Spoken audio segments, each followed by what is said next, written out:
Councilmember Rashkin, your light was on. Thank you. Just wanted to make sure we didn't go into voting without saying a couple of words. So, I want to start by saying, first of all, thank you to Vic. And thank you to Eric. I know that it's been said before, and we don't like to repeat ourselves unless we do.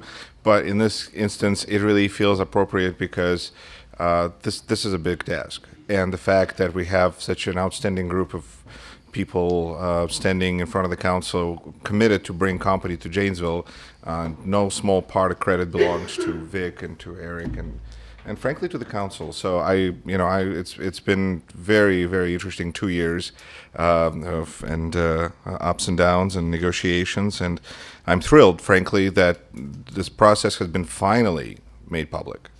I'm concerned that it was made public with 3 days or 4 days before a vote is to be taken, but that's just down the road. I think that there's certain concerns that need to be addressed, and right here in our memo we have risks associated with development agreement. And I think it's very important that those are not being overlooked. So I'm going to read them because it is important, because we're looking at really serious stuff here. SHINE Medical Technologies will have to meet certain federal regulatory requirements prior to initiating construction. These timelines are undetermined and could delay the realization of the above benefits. The majority of the city's direct financial incentives will not be expanded until these are met. There are environmental concerns with the process. The company is in the early stages of the NEPA process, and therefore SHINE has not yet developed a plan to address these concerns. This will occur, but has not occurred yet. The city manager anticipates hiring an outside consultant to advise the city through the process, although the agreement only provides narrow discretion for the city in the future. This council are neither nuclear scientists nor environmental experts. We've done, I think, our very best to get educated, frankly, but I still feel that I am a few years short of a PhD.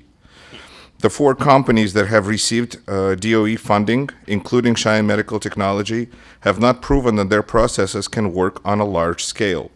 Our benchmarks do not, in the opinion of the city manager, provide the city protection that the technology will be proven on a production scale prior to distribution of our funds or prior to the facility being completed. The loan guarantee provides an added risk to the city, and the challenges facing the company that could put a portion of the city's funding at risk include economics of the project, federal regulatory process, competition, including subsidies from other countries which are part of economics, and providing a plan to manage any environmental issues. So it's easy to get excited about this. It really is easy to get excited about this. I think that fighting cancer is a marvelous thing.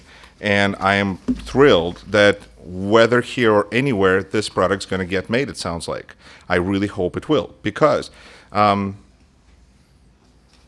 mean, on a personal note, I lost my mother to cancer 10 years ago. My father is battling cancer right now. I would nothing more than for this project to succeed anywhere, and preferably in Janesville. But somebody has to be fiscally conservative in this whole mix, because coming out, this is a big gamble, and there's a cost to this opportunity. I keep saying there's a cost to this opportunity, and I really hope that the council will take a couple of weeks to think about this, because I'm okay. I support it tonight and at other times, purchase of the land. It makes sense. We need to control our destiny. I support the incentives to build the infrastructure, because we need to do it. But I draw the line at the $4 million guarantee to a venture capitalist. I consider my job, number one, on the city council is to watch out for taxpayers. Somebody has to stand up for taxpayers and say that this is more than we can gamble, more than we can invest. If you look at the sheer numbers, there is over 20% of our city budget is going into this project. Not directly, thank goodness. But we are talking about an investment of nearly $9 million, and our budget is what, 41, 42, 43 million dollars? So are we in the right, is this our task to make these kinds of investments? I feel like maybe we're looking to cross a river that we really need to cross because we need that economic development, and we have a great company with people I've been really impressed with who are looking to build a bridge, and they got an awesome plan, and we got to get across the river, but this material has never been used, and the bridge has never been built out of this stuff. And now we got to make this decision right now with barely any input from the public. Yes, we've been working on this for 2 years, but the project is not going to start until 2014, 2015, 2016. The city is not going to get paid the incentives back that are going to come back from property taxes until Councilmember Rashkin, 2026. could I move to question, please? No. I'm sure. second. I mean, I didn't know. Do I have a 3-minute limit? No. You can move the question any time, but moving the question means that you have to get a supermajority, right? Oh, you can't interrupt the speaker, though. Okay. So, go ahead. Thank you. My other concern is that this is, in essence, creates an arms race among communities for economic development. If Janesville is going to put up $4 million guarantee, that means that other communities are expected to do the same. This also means that I hope that we're going to create one heck of a reputation for our community for our commitment to economic development, because we're not going to have finances to attract new and other businesses, because all of the incentives from this TIF is going to go to this one project. Somebody has to say it. If the council decides to vote for this and decides not to give it extra 2 weeks, I hope as much as anyone that this will succeed, because I love Janesville, and I think this is, you know, the opportunity that comes at a steep price. And I think that we are reasonable people who make reasonable choices. So I will vote on this accordingly. So thank you. Okay, I apologize for the interruption, but I move the question. Is there a second? Okay, we have a motion and a second to move the question.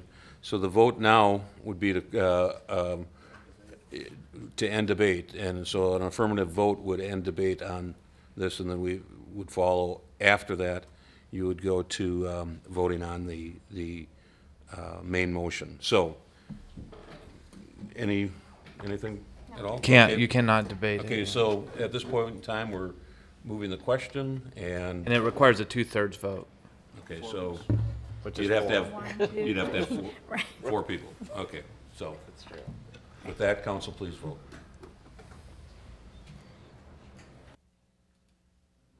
That be considered passed, then, correct? So that has passed. We are going to close the debate on the subject, and we go back to the initial motion to adopt file resolution 2012. Having said that, Council, please vote.